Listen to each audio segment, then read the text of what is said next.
Hi Malayalees, ദൊബർദാൻ എന്ന് വെച്ചാൽ ഇവിടെ ഹാവ് എ ഗ്രേറ്റ് ഡേ എന്നാണ്. ഇതെൻ്റെ രണ്ടാമത്തെ വീഡിയോ ആണ് ഞാനിപ്പോൾ ചെയ്യുന്നതെന്ന് പറഞ്ഞാൽ. എനിക്ക് ഒരുപാട് മെസ്സേജ് വന്നുകൊണ്ടിരിക്കുകയാണ്. ഡ്യൂട്ടി ടൈമും കാര്യങ്ങളും ഉണ്ട്, എനിക്ക് എല്ലാവർക്കും മെസ്സേജ് അയക്കാൻ പറ്റുന്നില്ല. എല്ലാവരും ചോദിക്കുന്നത് ബേസിക് ആയിട്ടുള്ള ക്വസ്റ്റ്യൻസ് തന്നെയാണ്. അപ്പോൾ അതിനൊക്കെ ആൻസേഴ്സ് ചെയ്യാമെന്ന് വിചാരിച്ചു. ആദ്യമായിട്ട് എൻ്റെ അടുത്ത് എല്ലാവരും ചോദിക്കുന്ന ചോദ്യം എന്ന് പറഞ്ഞാൽ, മോണ്ടിനീഗ്രോ ഒരു ഷെങ്കൻ കൺട്രി ആണോ, യൂറോപ്യൻ യൂണിയനിലുണ്ടോ, ഇവിടുത്തെ കറൻസി ഏതാണ് എന്നാണ്.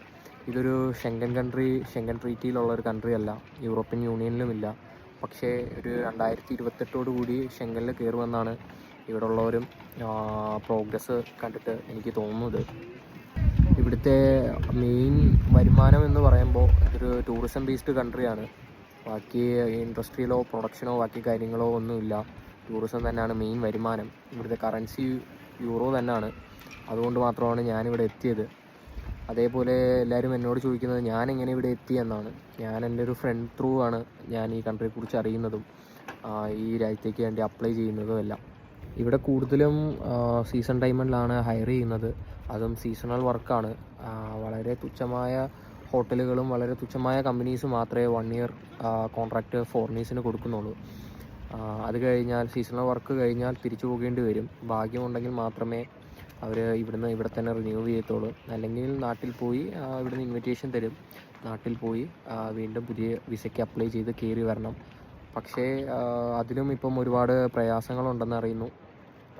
കുറച്ച് ഫ്രണ്ട്സ് എൻ്റെ അടുത്ത് പറഞ്ഞു, അവർ അപ്ലൈ ചെയ്ത് അവർക്ക് വിസ റിജക്റ്റായി എന്നും.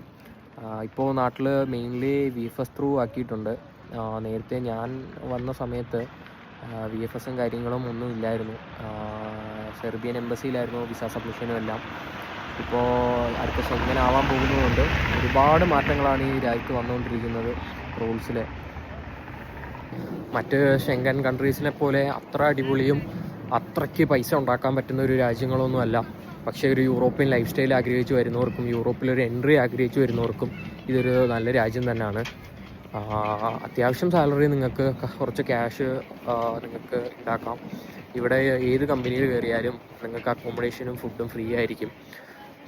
അപ്പോൾ അങ്ങനെയൊക്കെ നോക്കാൻ നേരത്ത് നിങ്ങൾക്ക് വളരെ തുച്ഛമായ ചിലവ് മാത്രമേ ഇവിടെ ആകുന്നുള്ളൂ സർവൈവ് ചെയ്യാൻ വേണ്ടിയിട്ട്.